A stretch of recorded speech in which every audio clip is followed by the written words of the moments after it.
নমস্কাৰ good morning মই আজি আপোনালোকৰ সৈতে এটা ভেৰি ইম্পৰ্টেণ্ট টপিক থুলমূলকৈ আপোনালোকৰ কামৰ সৈতে আলোচনা যাক আমি ইউনিফৰ্ম সিভিল কোড ইংৰাজীত আৰু অসমীয়াত কয়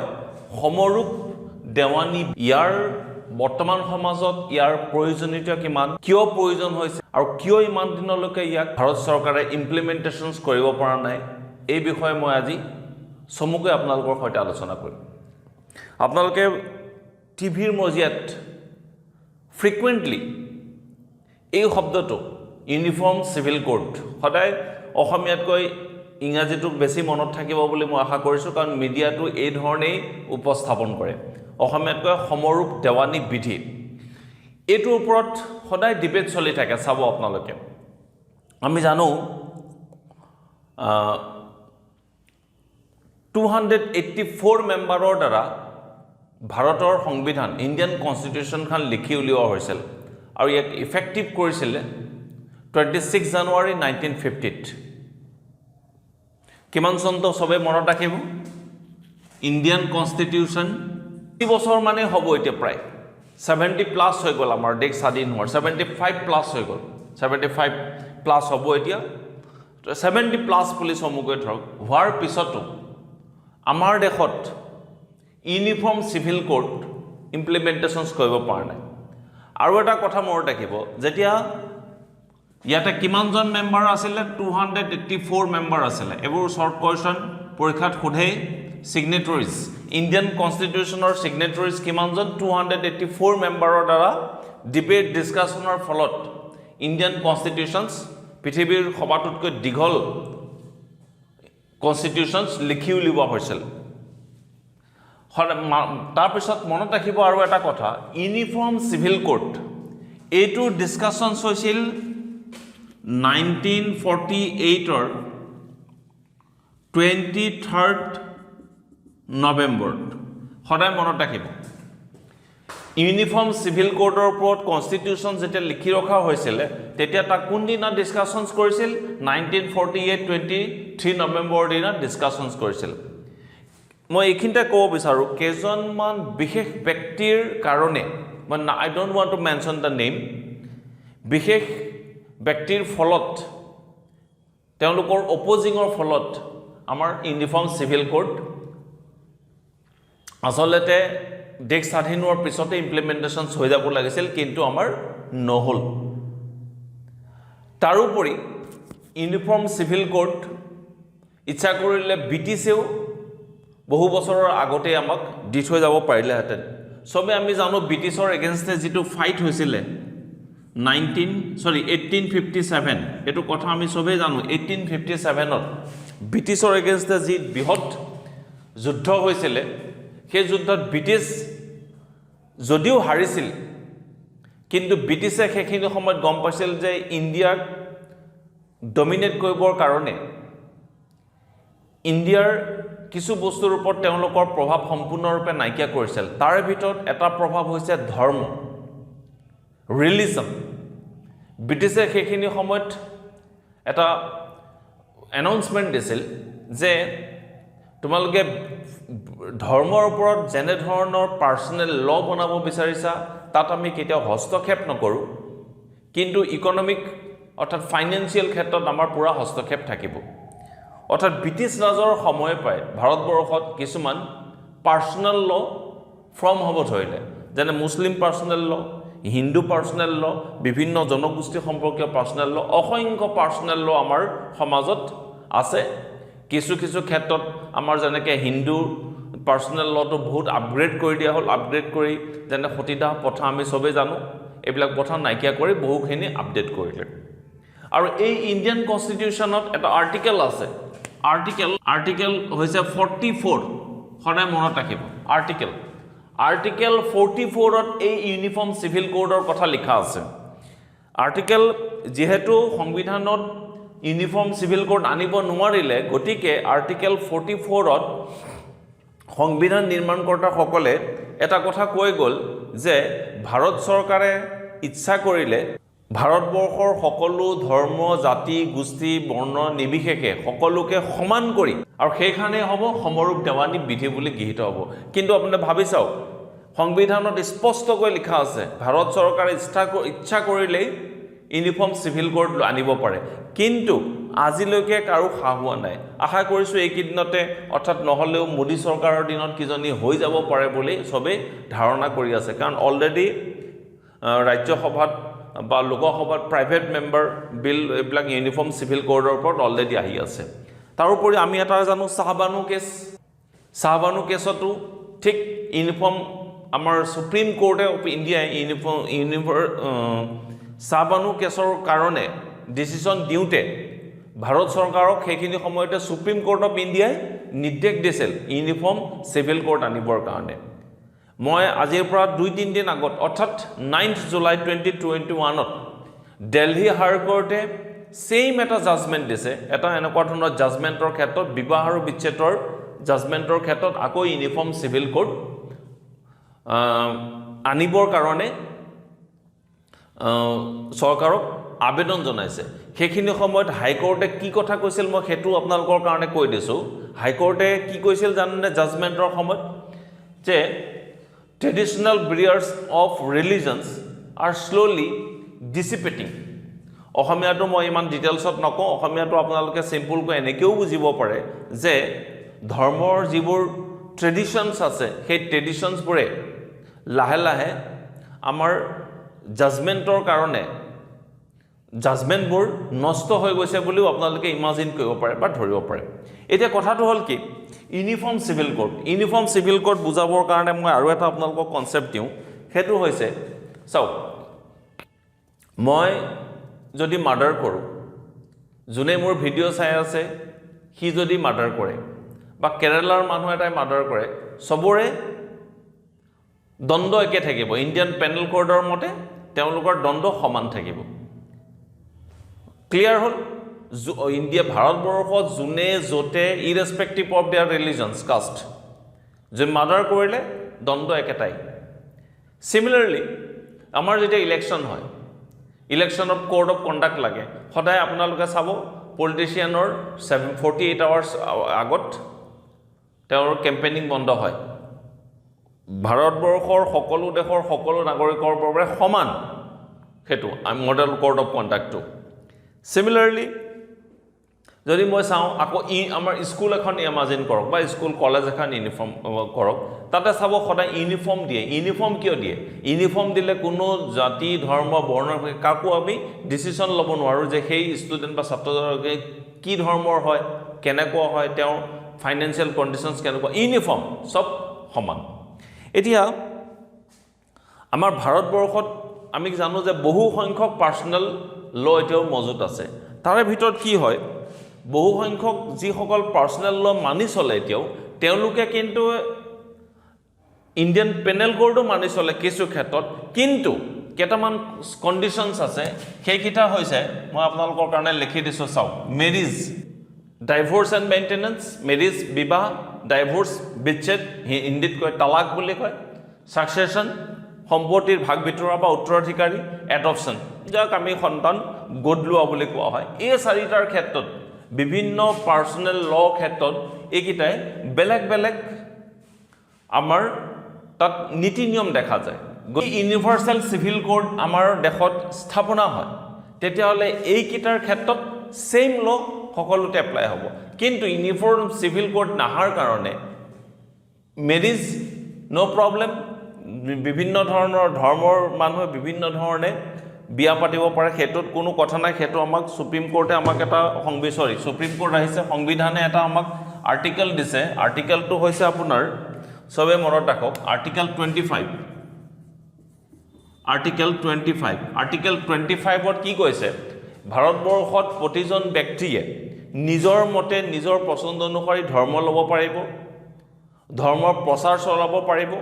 আৰু ইয়াত কোনেও হস্তক্ষেপ কৰিব নোৱাৰে হেতু হৈছে আৰ্টিকেল 25 ধৰ্মৰ ওপৰত প্ৰপাগেশনৰ ওপৰত কোন ধৰণৰ থাকিব নোৱাৰিব আৰু এটা আৰ্টিকেল আছে আৰ্টিকেল মই কৈ দিছো আৰ্টিকেল আৰু এটা আছে হেতু হৈছে 13 আৰ্টিকেলটো হৈছে কি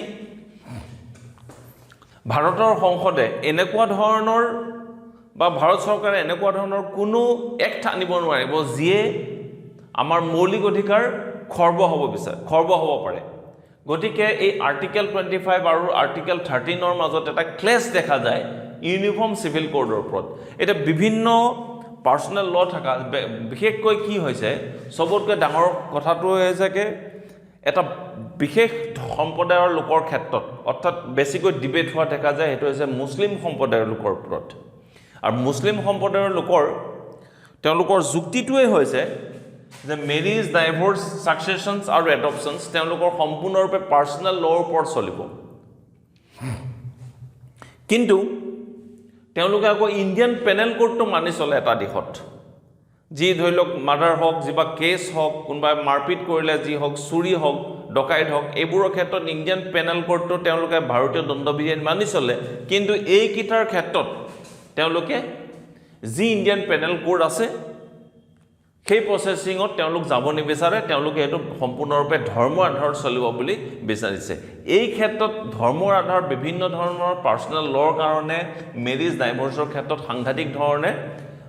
আপোনাৰ উখল মাখল দেখা পোৱা যায় যেতিয়া কোৰ্টত ডিসিশন হোৱা যায় এই শেহতীয়াকৈ যেটো দিল্লীৰ কেছ সেই দিল্লীৰ কেছটো সেম বা শৰ্ট কম আপ কৰি দিছো দিল্লীৰ কেছটো কি আছিল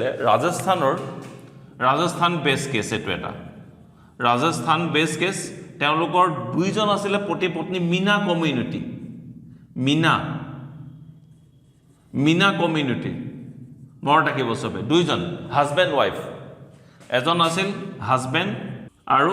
আনজন ওয়াইফ তেওঁলোকৰ মাজত ডাইভোৰ্সৰ কেছ হৈছিল ডাইভোৰ্সৰ কেছ হওঁতে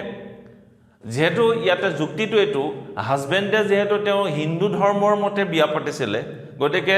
যেটো ডাইভোৰ্স কেছ হৈছে হেতু হাই কোৰ্টত তেওঁ হিন্দু মেৰিজ এক্ট সমগ্ৰ 1955 ত এস্টাবলিশ হৈছিল তাৰ মতে তেওঁ ডাইভোৰ্স বিচাৰিছে কিন্তু ওয়াইফৰ প্ৰবলেমটো কি ওয়াইফে কৈছে যে না মিনা কমিউনিটিৰ যেটো আমাৰ তেওঁলোকৰ ডাইভোৰ্স কেছ মিনা কমিউনিটিৰ আন্ডাৰত পঞ্চায়তে সদায় বিবেচনা কৰে জাস্টিফাই কৰে গতিকে তেওঁ এই কেছটো পঞ্চায়তত যাব লাগে এনেকুৱা ধৰণৰ কেছ আহিছিল এই দিল্লী হাই কোৰ্টত যেটো সেইদিনাখন 9 জুলাই 2021 ত এই কেছটোক লৈ ডিসকাশনছ হনে ইউনিফৰ্ম সিভিল কোডৰ কথা কৈছিল আৰু মই ভাবো ইউনিফৰ্ম সিভিল কোড আনাটো খুবেই প্ৰয়োজন বৰ্তমান সময়ত কাৰণ এটা বিশেষ ধৰ্মৰ লোক অৰ্থাৎ মুছলিম সম্প্ৰদায়ৰ লোকৰ ক্ষেত্ৰতে দেখা যায় যে তেওঁলোকৰ চাৰিজন বিয়া পাতিবৰ কাৰণে অনুমতি দিয়ে চাৰিজনী মহিলাক বিয়া পাতিবল দিয়ে আৰু তিনজনী মহিলাক তেওঁলোকে ডাইভোৰ্স দিব পাৰে আৰু ডাইভোৰ্সটো সম্পূৰ্ণৰূপে তেওঁলোকৰ পাৰ্সোনেল লৰ আন্ডাৰত হ'ব বুলি তেওঁলোকে যুক্তি প্ৰদৰ্শন কৰে এতিয়া আমাৰ ভাৰতবৰ্ষত মই এতিয়া যেহেতু হিন্দু মই অগ্নি সাক্ষী কৰি বিয়া পাতো ইয়াত কোনো প্ৰবলেম নাই মুছলিম সম্প্ৰদায়ৰ লোকে এজন বিশেষ মৌলবী সহায়ত তেওঁলোকে দুই পাৰ্টি মিলি পেলাই বিয়া হয় হেতুটো কাৰো সমস্যা নাই খ্ৰীষ্টান ধৰ্মৰ লোকে মমবাতি জ্বলাই পেলাই তেওঁলোকে বিয়া পাতে কোনো প্ৰবলেম নাই আমাৰ চাহ বাগিচাৰ লোকসকলে তেওঁলোকে নিজৰ ষ্টাইলত বিয়া পাতে নো প্ৰবলেম কিন্তু যেতিয়া বিচ্ছেদৰ কথা আহে অৰ্থাৎ ডাইভোৰ্সৰ কথা আহে মেইনটেনেন্সৰ কথা আহে তেতিয়া সমস্যাৰ এটা সৃষ্টি হয় সদায় কাৰণ তেওঁলোকে সদায় নিজৰ পাৰ্সোনেল লত আহিব বিচাৰে যদি ইউনিফৰ্ম সিভিল কোড আমাৰ স্টাবলিশড হয় তেতিয়া হলে মেৰিজ আৰু ডাইভোৰ্সৰ ক্ষেত্ৰত একেটা প্ৰসিডিং আৰম্ভ হ'ব গতিকে সবৰ কাৰণে ইজি হৈ যাব আৰু এটা হৈছে সাকসেশনৰ ক্ষেত্ৰটো বেলেগ মই থ্ৰুতে ক'ব বিচাৰিছো আমি এতিয়া হিন্দু মানুহৰ ক্ষেত্ৰত যদি চাওঁ সাকসেশনটো কেনেকুৱা উত্তৰাধিকাৰী বা সম্পত্তিৰ ভাগ বিতৰাটো কেনেকুৱা হয় হাজবেন্ড ওয়াইফ আৰু তেওঁৰ ল'ৰা ছোৱালী ইমাজিন কৰক হাজবেন্ড যদি কিবা আনফৰ্চুনেটলি ঢুকায় তেতিয়া হলে আমাৰ কি হয় যে জেনাৰেলি গোটেই সম্পত্তিটো মিছেছৰ নামত অৰ্থাৎ তেওঁ পত্নীৰ ওচৰত আহে পত্নীৰ পৰা আমাৰ গোটেই ল'ৰা ছোৱালীয়ে পায় ল'ৰা ছোৱালী এটো সমানে পায় আগতে ছোৱালীয়ে পোৱা নাছিলে কিন্তু মাজতে এটো সুপ্ৰিম কোৰ্টে ডিসিশন দিছে ছোৱালীকো দিব লাগিব সো এটো ছোৱালী পায় কিন্তু মুছলিম সম্প্ৰদায়ৰ লোকৰ ক্ষেত্ৰত চাব সম্পত্তিৰ ক্ষেত্ৰত কেনেকা হাজবেন্ড যদি আনফৰ্চুনেটলি ডেড হয় তেওঁ গোটেই খা সম্পত্তিটো ল'ৰা ছোৱালীয়ে পাব ঘৈণীয়েকৰ নামত নাহে ডিফাৰেন্সটো আপোনালোকে ক্লিয়াৰ কৰক কিন্তু আমাৰ হিন্দু ধৰ্মত কি হয় মাকৰ গৰ্ভত থাকুতে তেওঁ সম্পত্তিৰ অধিকাৰী হৈ পৰে গতিকে কিছু ক্ষেত্ৰত হেৰি হয় আপোনাৰ সাকসেশনৰ ক্ষেত্ৰতো ডিফাৰেন্স দেখা যায় আৰু ডাইভোৰ্সৰ ক্ষেত্ৰত মই আকৌ টপিকৰ বাদ দি এটা ক'ব বিচাৰোঁ যে ডাইভোৰ্চ অৰ্থাৎ বিবাহ বিচ্ছেদ অৰ্থাৎ তালাক যে ক'ব বিচাৰে তালাক কিন্তু অলৰেডি তালাকে বিদ্যাটোক অলৰেডি সুপ্ৰিম কোৰ্টে এইটোক খতম কৰি দিছে যিটো ইনষ্টেণ্ট ট্ৰিপুল তালাক হয় এইটো অলৰেডি ফিনিছ কৰি দিছে কিন্তু ষ্টিল তালাক চলি আছে এই ডাইভোৰ্চৰ ক্ষেত্ৰত সদায় মনত ৰাখিব গিয়েক ঘৈণীয়েকবোৰ সদায় অলপ ঠাণ্ডা হৈ থাকিব লাগে মইতো বেলেগ ধৰণে কৈছোঁ অকণমান গিয়েক ঘৈণীয়েকৰ মুখৰ কাজিয়া যিমানেই বাঢ়িব এই ডাইভোৰ্চৰ পাৱাৰ তিমানে বাঢ়ি যায় গতিকে মই এটা ছাজেশ্যন দিছোঁ গিয়েকে যদি খুব গালি পাৰে ঘৈণীয়েক অলপ ঠাণ্ডা হৈ থাকিব লাগে আৰু ঘৈণীয়েকে ক'ব পাৰে তুমি আজি গালি পাৰা মই তোমাক কাইলৈ গালি পাৰিম সিমিলাৰলি যদি ঘৈণীয়েকে খুব গালি পাৰে গিয়েকটো খুব ঠাণ্ডা হৈ থাকিব লাগে আৰু গিয়েকে সেইখিনি সময়ত ক'ব পাৰে যে তুমি আজি গালি পাৰা মই তোমাক কাইলৈ গালি পাৰিম যদি এই ফৰ্মুলা মেইনটেইন কৰে তেতিয়াহ'লে ডাইভোৰ্চটো ইমান সহজ নহয় নাহিব জেনেৰেলি দুইটা যদি সমানে হৈ যায় দুইটা যদি বাঘ হৈ যায় কেলেও হৈ যায় তেতিয়াহ'লেতো আৰু চান্স কম নেক্সট আৰু এটা আহিল এডপশ্যনৰ ক্ষেত্ৰত ভাৰতত এটা ৰুল আছে এতিয়া ৰুলটো কেনেকুৱা এইটো প্ৰায় এটা ইউনিফৰ্ম ৰুলে হৈছে বুলি ক'ব পাৰি এই ৰুলটো কেনেকুৱা মুঠকৈ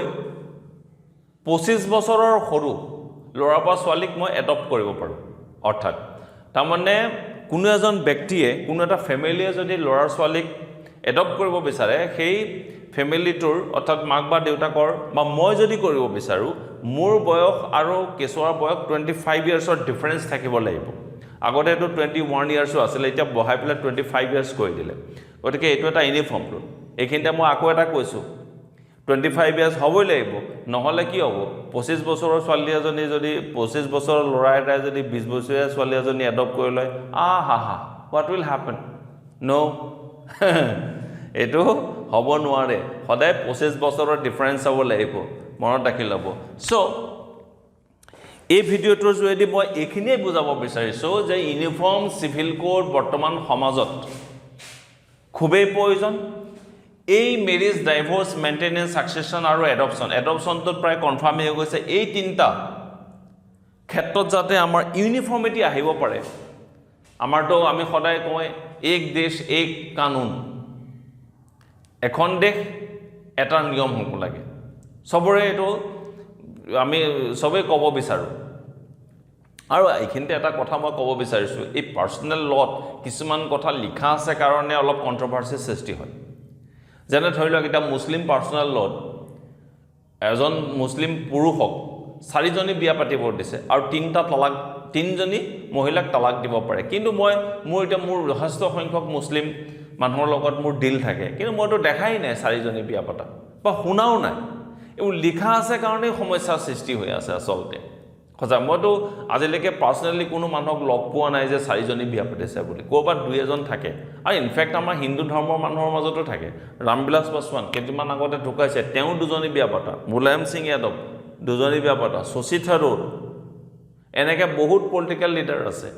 আৰু এই এনেকুৱা কিছুমান খালি এটা কথা মনত ৰাখিব অনলি ফৰ মোৰ according to my point of view only for vote bank politics uniform civil court is not possible in India up to this time now একমাত্ৰ ভোট বেংক পলিটিক্সৰ কাৰণে ইউনিফৰ্ম সিভিল কোড আমাৰ ভাৰতত আহা নাই যিদিনাই আমাৰ সকলোবোৰ পলিটিচিয়ান লিডাৰে ভোট বেংক পলিটিক্সৰ ওপৰত এসাইড কৰি পেলাই ডিসিশন ল'ব সেইদিনাই আমাৰ দেশত সুপ্ৰিম কোৰ্টত বা ৰাজ্য কেন্দ্ৰীয় চৰকাৰে আমাৰ এটো আনিব পাৰে আৰু এটা কথা মই কৈ থওঁ ভাৰতবৰ্ষত কিন্তু এখন ৰাষ্ট্ৰত এখন ষ্টেটত ইউনিফৰ্ম সিভিল কোড ইফেক্টিভ হৈ আছে সেইখনৰ কথা কৈ থৈছো মই গোৱা মনত ৰাখিব কেতিয়াবা কোৱেশ্চনত সোধে কোনখন ষ্টেটত ইউনিফৰ্ম সিভিল কোড এক্সিষ্ট হৈ আছে সেইখানে হৈছে গোৱা বিভিন্ন ধৰণৰ তাত ক্যাটাগৰী থাকিলেও লাভ নহব তাত একেটা পজিশনতে ডাইভোৰ্স সাকসেছন এবোৰ হ'ব মেৰিজৰ ওপৰত ধৰ্মৰ ওপৰত কোনো ধৰণৰ ইন্টাৰফেৰেন্স নাথাকে কাৰণ আমাৰ এটো আৰ্টিকেল 25 এ আমাক অধিকাৰ দি থৈছে সো আজি এই ভিডিওটো যোগেদি আশা কৰিছো মই ইউনিফৰ্ম সিভিল কোডৰ ওপৰত থুলমূলকৈ আপোনালোকৰ সৈতে আলোচনা কৰাৰ ফলত দুই এটা কথা আপোনালোকে শিকিব বুলি আশা কৰিছো আহি আছো এনেকুৱা এটা ভিডিও লৈ মই নেক্সট 2 দিনৰ ভিতৰতে till then bye bye and take care